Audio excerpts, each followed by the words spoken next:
ایران نے امریکی صدر کی جانب سے ایرانی جہازوں کی ضبطگی کو سمندری قزاقی کہنے کو مجرمانہ اقدامات کا سنگین اعتراف قرار دے دیا۔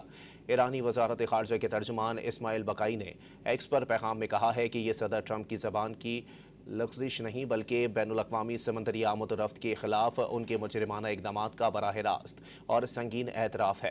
انہوں نے سیکریٹری جنرل اقوام متحدہ، رکن ممالک اور بین الاقوامی برادری سے عالمی قوانین کی کھلی خلاف ورزیوں کو معمول بنانے کی کسی بھی کوشش کو مسترد کرنے کا مطالبہ کیا ہے۔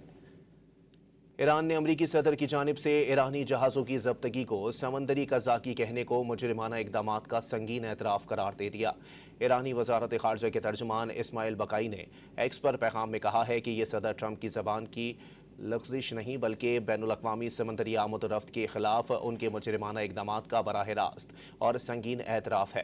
انہوں نے سیکریٹری جنرل اقوام متحدہ، رکن ممالک اور بین الاقوامی برادری سے عالمی قوانین کی کھلی خلاف ورزیوں کو معمول بنانے کی کسی بھی کوشش کو مسترد کرنے کا مطالبہ کیا ہے۔